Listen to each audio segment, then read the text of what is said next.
Hello, I'm John Rushton, the Emotions Expert. Throughout the course of what I do in life, I mentor many people, ranging from lots and lots of different genres and places in life and where people are and different businesses and companies and organizations and everything else in between. And it's always interesting to listen to what they have to say. They come to me to actually sort of get off their chest what's troubling them. It's not necessarily anything really deep and meaningful. It's just the mere fact that they can talk to somebody and they know that the conversation won't go any further. It's also interesting too that they want to put out some opinions about life, sometimes about the companies they work for or companies in general, because they obviously take notice of what other companies are doing and how they're going forward and their advertisements in life and everything pertaining to that. At times they get a little bit deeper in the conversation, and it's been quite a common event of recent months that a few people have actually mentioned the same thing, and that is the finance directors or commercial directors or the finance controllers of the companies that they've been privy to working with or part of. Whilst they've been doing their jobs quite proficiently themselves, or seemingly so, that their foresight of futures and what is going to happen and what is currently happening, and this has all come up because of COVID and the massive lockdowns that people have had and what companies have had to endure, that a lot of the finance people have been really prudent and cut back enormously, to the extent where it's like cutting back a very tall plant. You've cut all the branches, all the twigs, and all the other little bits and pieces off, and now you're back to the stump. And whereas the stump will grow, it'll take a hell of a long time to get back to where it was before. Whereas before, a little bit of gentle pruning would have been the most expedient thing to have done, and or to do a bit of gradual pruning. So if times got worse, you could do a little bit more and a little bit more. But no, a lot of them went straight to cut off almost the total plant, leaving the stump and waiting for regrowth to happen.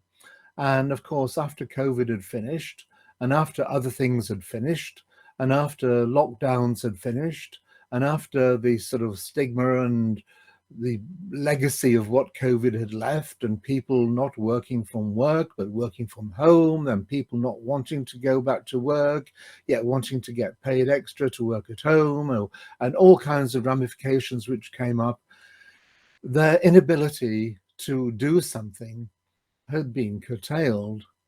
They can't do what they want to do because they're left now with this stump, and until new growth comes out, they can't do anything. You can't gather more fruit.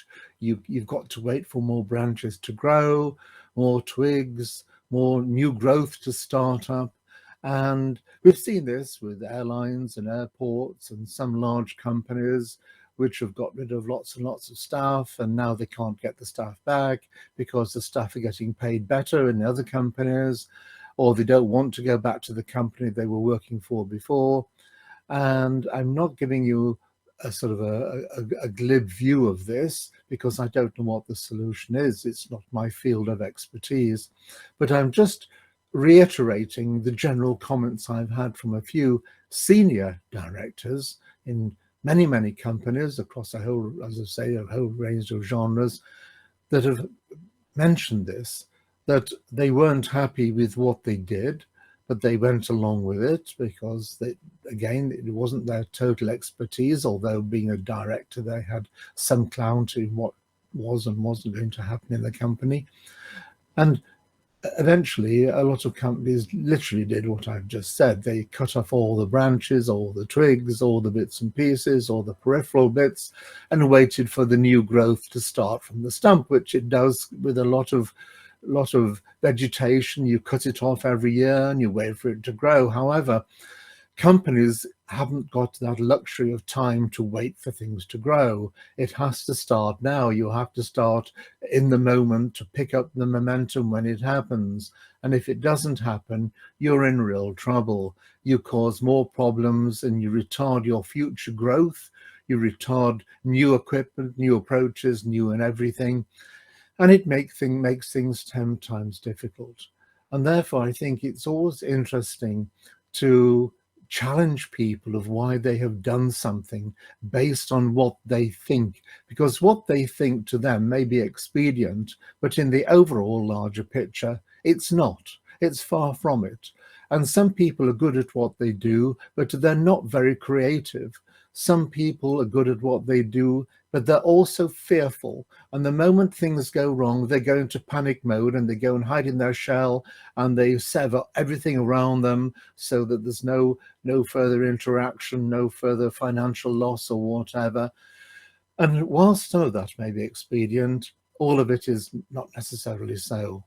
And this has happened to quite a few companies. They've gone overboard, they've panicked, they haven't had a clear picture themselves of the future and what's going to happen. They've taken expert knowledge from other areas, such as in the medical areas. We've had so many experts in the medical field over COVID get it so utterly, totally wrong. And that was only based on how they felt, based on, again, how they see life, not necessarily on the facts themselves, because two people seeing the same facts and figures can report a different perspective.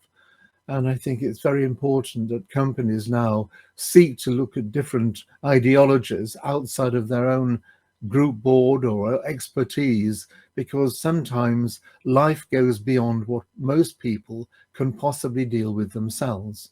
And it doesn't negate their abilities to do what they do well, but what they're doing well in a different environment renders them almost inefficient. And I think this needs to be seen to. So when people talk to you about certain things for the future based on, always challenge them. Never be frightened to challenge them. And they may come up with lots and lots of fabulous reasons why, but that isn't always the case, because those reasons are within the shell of the current environment, and the current environment changes, and got to look beyond that change.